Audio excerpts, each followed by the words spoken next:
My mother-in-law unpacked her bags in our living room. My wife said, "She's living here now. If you don't like it, you can leave." I replied, "Deal." Then I left the house, which was a rental in my name, canceled the lease, and moved out. When the landlord came to evict the squatters, let me start by saying I'm not one of those guys who just rolls over when people disrespect me. I'm 32, work in finance, and make good money. Been married to Jessica, 30, for 3 years. We rent a nice 2-bedroom place in the city because we're saving for a house down payment. The rental lease is in my name, only because Jessica had some credit issues when we moved in together. Nothing major, just some late payments from college, but it was easier to get approved with just my income and credit score. She pays me half the rent each month, and we split utilities. Pretty standard setup. Jessica's mom, Patricia, is a piece of work. She's 58, divorced twice, and has this martyr complex where everything bad that happens to her is someone else's fault. Lost her job because her boss was jealous. Landlord evicted her because he was sexist. Can't find a new place because everyone discriminates against single women. You get the picture. For the past year, Patricia has been bouncing between her sister's place and various friends' couches. Always has some sob story about why she can't stay where she is. The sister drinks too much. The friends are taking advantage. Her back hurts from sleeping on couches. Standard manipulation tactics. Jessica feels guilty about her mom's situation, which I understood to a point. When Patricia needed help with groceries or gas money, Jessica would send her $100 here and there. I didn't love it, but it wasn't breaking our budget, so I stayed out of it. The problem started when Patricia began dropping hints about moving in with us. Comments about how lonely she was, how much she missed spending time with Jessica, how nice our apartment was. Jessica would change the subject, but I could tell she was feeling pressured. 2 months ago, Patricia ramped up the guilt trips. She started calling Jessica crying about sleeping in her car or not having money for food. Jessica would come home upset, talking about how awful she felt for her mom. I suggested we help Patricia find a studio apartment or roommate situation, but Jessica said her mom couldn't afford anything decent. I made it clear that Patricia moving in wasn't an option. We barely had space for ourselves, and I wasn't interested in living with my mother-in-law indefinitely. Jessica agreed at first, saying her mom needed to figure out her own situation like an adult. But Patricia kept pushing. Started showing up at our place unannounced, staying for dinner, then making excuses to stay later. Oh, her car won't start, or she's too tired to drive, or she forgot something at her friend's place. Always some reason why she couldn't leave when visiting time was over. Jessica started making comments about how we had a spare bedroom that just sat empty, how it seemed selfish to have all this space while her mom struggled. I reminded her that spare bedroom was my office, where I worked from home twice a week. We'd had this conversation before. 3 weeks ago, Patricia called Jessica hysterical, said her friend kicked her out with no warning and she had nowhere to go. Begged to stay with us for just a few days while she figured something out. Jessica was in tears, asking if we could please help her mom. Against my better judgment, I agreed to 3 days maximum. Patricia could sleep on the pull-out couch in the living room while she called around for other options. I made it crystal clear this was temporary and she needed to find somewhere else by the weekend. Patricia showed up that evening with way more stuff than someone staying 3 days should have. Multiple suitcases, boxes of personal items, even some small furniture pieces. When I commented on the amount of stuff, she said she had to bring everything because she didn't have anywhere else to store it. The first red flag was how quickly she made herself at home. Rearranged the living room furniture, moved our stuff to make space for her belongings, started cooking in our kitchen like she'd lived there for years. When I mentioned she was supposed to be looking for other places, she said she was making phone calls but hadn't found anything yet. Day 3 came and went with no sign of Patricia leaving. When I asked about her progress, she said the rental market was impossible and she needed more time. Jessica backed her up, saying we couldn't throw her mom out on the street. I reminded them both this was supposed to be temporary. By the end of the first week, Patricia had completely taken over the living room. Her clothes were everywhere, she'd rearranged the furniture to suit her needs, and our coffee table was covered with her medications and personal items. Coming home from work felt like visiting someone else's house.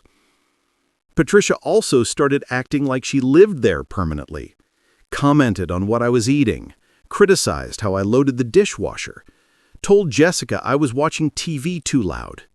When I pointed out she was a guest, she said family shouldn't make each other feel unwelcome. Week 2 was when I put my foot down, told Jessica her mom needed to be out by the following Sunday or I was going to lose my mind.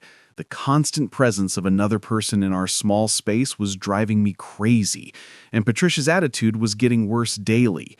Jessica begged for more time, saying her mom was trying hard to find a place, but everything was too expensive or in bad neighborhoods. I suggested Patricia look into income-based housing or find roommates, but Jessica said that wasn't realistic for someone her mom's age. That weekend, Jessica and Patricia went apartment hunting together, came back saying everything they looked at was either too expensive, too small, or in areas Patricia didn't feel safe. Jessica was stressed and guilty, and Patricia was playing the victim hard. Monday morning, I woke up to Patricia cooking breakfast in our kitchen at 6 a.m. When I asked what she was doing up so early, she said she was making Jessica lunch for work because that's what mothers do. I reminded her that Jessica is an adult who can make her own lunch. Patricia got defensive, saying she was just trying to be helpful while staying in our home, then it was natural for her to want to take care of her daughter. I pointed out she wasn't staying in our home. She was supposed to be finding her own home. That's when she dropped the bomb. Said Jessica had told her she could stay as long as she needed because family takes care of family. That I should be supporting my wife's decision to help her mother instead of being selfish about space. I immediately called Jessica at work to clarify what she'd actually said.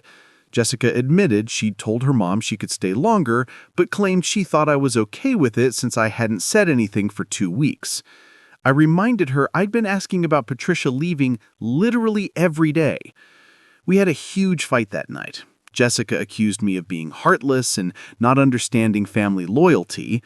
I told her I understood family, but there was a difference between helping someone temporarily and letting them move in permanently without discussion. Patricia listened to the whole argument from the living room, then chimed in saying she didn't want to cause problems, but she had nowhere else to go, that she tried everything, and this was her only option. Jessica started crying, and I knew I was losing this battle. The next morning, I found Patricia going through our mail. When I asked what she was doing, she said she was looking for a package she'd had delivered there. I told her she had no right to touch our mail and definitely shouldn't be having things delivered to our address without permission. She got attitude, saying she was just being efficient and I was being paranoid, that normal people don't mind family helping with small tasks like sorting mail. I told her she wasn't family. She was an unwelcome house guest who'd overstayed her welcome. Jessica came home to us arguing and immediately took her mom's side. She said I was being cruel and unreasonable and that Patricia was just trying to help. I pointed out that going through someone else's mail without permission isn't helping, it's invading privacy. That's when Jessica dropped her own bomb, said maybe Patricia should just stay permanently since she obviously couldn't afford to live anywhere else, that we had the space and it would solve everyone's problems. I stared at her like she'd lost her mind. I told Jessica there was no universe where her mother was moving in permanently, that I'd never agreed to that and wouldn't be living with my mother-in-law indefinitely. Jessica said I was being selfish and that married couples make compromises for family. The argument escalated, with Jessica accusing me of not caring about her or her family, said a good husband would want to help his wife's mother in her time of need. I told her a good wife wouldn't ambush her husband with permanent house guests without discussion. Patricia sat on the couch during this fight, looking smug, like she was enjoying watching us tear each other apart. When Jessica started crying, Patricia jumped in, saying she never wanted to cause problems, but sometimes families have to make sacrifices for each other. I went to bed angry and woke up Thursday morning to find Patricia had moved more stuff into our living room. Not just personal items, but furniture pieces like she was setting up permanent residence. When I asked where it came from, she said her friend had dropped it off. That evening, I told Jessica this had gone too far. Patricia was clearly planning to stay permanently, despite my objections, and our small apartment couldn't handle 3 adults long term. Jessica said her mom just needed to feel settled and secure. Friday morning, I came downstairs to find Patricia rearranging our kitchen cabinets. She'd moved our dishes to different shelves and reorganized everything to her preferences. When I asked what she was doing, she said she was making the space more functional. I told her to put everything back where it was because this wasn't her kitchen. She said she was just trying to help and that I should appreciate having someone who knew how to properly organize. I said I appreciated her leaving.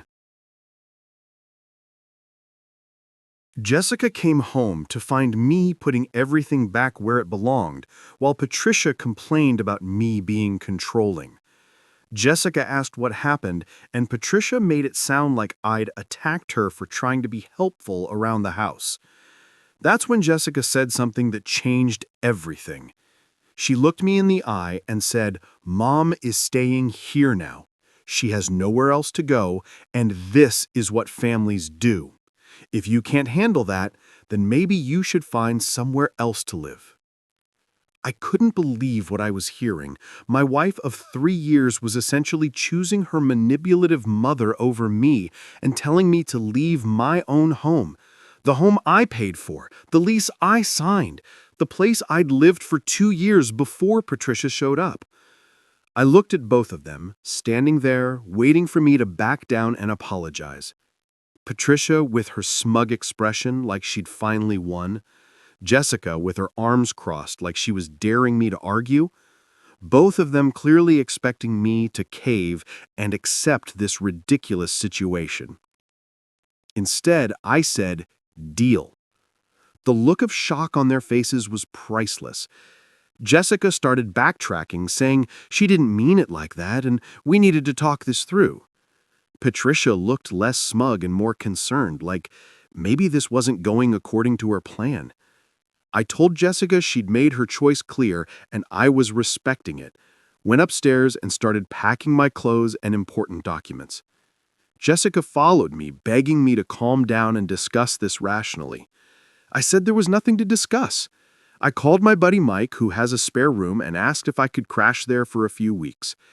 He said absolutely and offered to help me move my stuff.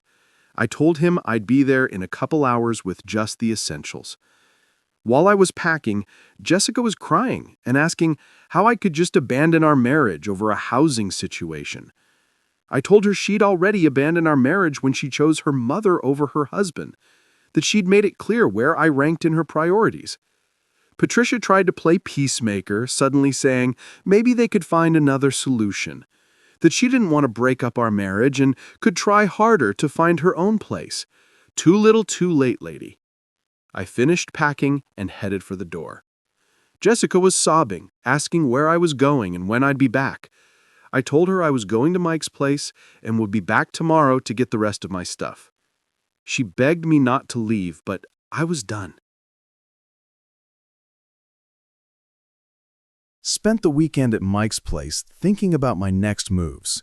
Called my lawyer Monday morning to discuss divorce proceedings and found out some interesting information about our lease situation. Since the rental was in my name only, I had the legal right to terminate it with proper notice. I also learned that Jessica and Patricia would be considered unauthorized occupants if I removed myself from the lease. The landlord could evict them immediately since they weren't on the rental agreement and had no legal right to remain in the property. Tuesday morning, I went back to the apartment while Jessica was at work. Patricia was there acting like the lady of the house, watching TV in our pajamas. She tried to talk to me about working things out, but I ignored her and gathered more of my belongings. I noticed she'd made even more changes to the space, moved furniture around, hung pictures on the walls, and generally acted like she owned the place. When I commented on it, she said she was just making herself comfortable. since this was her home. Now, that's when I decided to go nuclear. I called the rental management company and requested early lease termination due to irreconcilable living situation changes. I explained that I was the sole lessee and would be vacating the property at the end of 30 days. They confirmed the termination fee and said they'd send official notice to the address. I also called the utilities that were in my name and scheduled disconnection for the same date. Electric and internet were mine, gas and cable were in Jessica's name, so she'd have to deal with those herself. That evening, I went back to get more stuff and told Jessica about the lease termination. She completely lost her mind, screaming that I couldn't just kick them out. I reminded her that she told me to leave if I didn't like the arrangement. Jessica begged me to reconsider, saying her mom had nowhere else to go and they needed more time to figure things out. I told her they had 30 days, which was more than Patricia had originally needed to find other arrangements. Patricia jumped in saying I was being vindictive and cruel by punishing them for trying to be a family. I told her she wasn't my family and never would be, that she'd manipulated her way into my home and destroyed my marriage in the process. The next few weeks were chaos. Jessica called constantly, begging me to reverse the lease termination. Patricia apparently spent most of her time crying and playing victim to anyone who would listen. Jessica's sister even called to yell at me for being heartless. I didn't budge.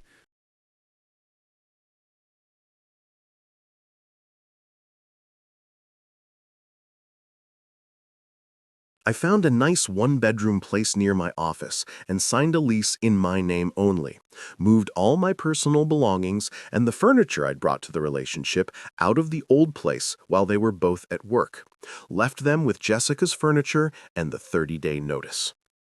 Jessica tried everything to change my mind, promised Patricia would leave if I came back, said they'd found her mom an apartment and just needed a few more weeks, offered to pay the lease cancellation fees if I'd reverse the decision.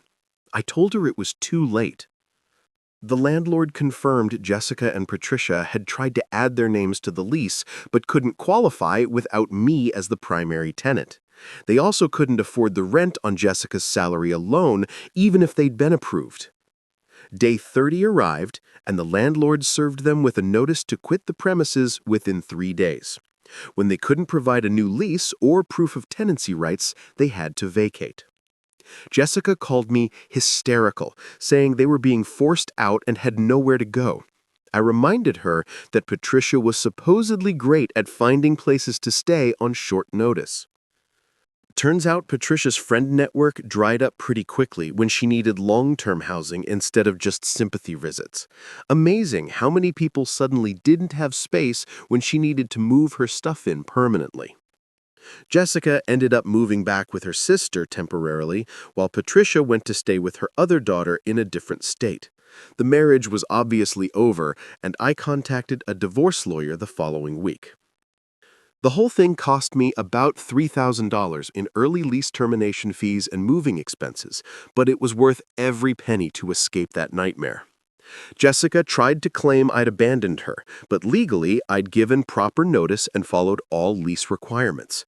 Patricia apparently tells everyone who will listen that I'm an evil man who threw them out on the street. Conveniently leaves out the part where she moved into my home uninvited and my wife chose her over me. Amazing how the story changes when you are the one telling it. Jessica's sister still sends me nasty messages about ruining their family, but honestly, their family was already dysfunctional. I just stopped enabling it. Patricia raised a daughter who thought ambushing her husband with permanent house guests was acceptable behavior. 2 months later, and I'm doing great in my new place, dating someone new who thinks the idea of moving her parents in without discussion is insane. Funny how normal people understand basic relationship boundaries. Jessica tried to reconcile a few months ago, saying she realized she'd made mistakes and wanted to work things out. I told her the mistake was marrying someone who didn't understand that spouses come before parents. That ship had sailed. My lawyer said the divorce was finalized last month. Jessica didn't get any alimony since she chose to prioritize her mother over our marriage. She was also responsible for her own legal fees since she initiated the separation by telling me to leave. The best part is knowing Patricia's plan backfired completely. She thought she could manipulate her way into free housing and ended up destroying her daughter's marriage instead. Now she's living with her other kid, who apparently has much stricter boundaries. Some people think I was too harsh, but I disagree. Jessica gave me an ultimatum, and I called her bluff. She thought I'd cave and accept whatever arrangement she wanted, but learned that some people won't be manipulated. The lease termination was perfectly legal, and I gave them proper notice. If they'd wanted to stay, they should have thought about that before telling the person paying rent to leave. Actions have consequences, even when you don't expect them. Living alone is actually pretty great. No drama, no manipulation, no one rearranging my stuff without permission, just peace and quiet in a space that actually belongs to me. Sometimes the best revenge is just walking away from toxic people. Patricia learned that playing games with someone's housing situation can backfire spectacularly. Jessica learned that choosing parents over spouse destroys marriages. I learned that cutting toxic people out of your life immediately improves your mental health. Would I handle things differently if I could do it over? Probably would have terminated the lease the first week Patricia overstayed her welcome. Could have saved myself a lot of stress and drama if I had acted sooner instead of trying to be understanding. The whole experience taught me to trust my instincts about people and situations. When someone shows you who they are through their actions, believe them the first time. Don't wait for them to prove it repeatedly like I did. My new girlfriend thinks the whole story is hilarious. Says any woman who chooses her mother over her husband deserves exactly what Jessica got. It's nice being with someone who understands normal relationship priorities for once. Jessica's still living with her sister last I heard, apparently having trouble dating because men don't want to deal with her family drama. Can't imagine why someone would be hesitant about getting involved with that circus. The rental property got new tenants within a month of us moving out. Nice young couple who actually know how to respect lease agreements and boundaries. The landlord said he was relieved to have responsible renters after dealing with our situation.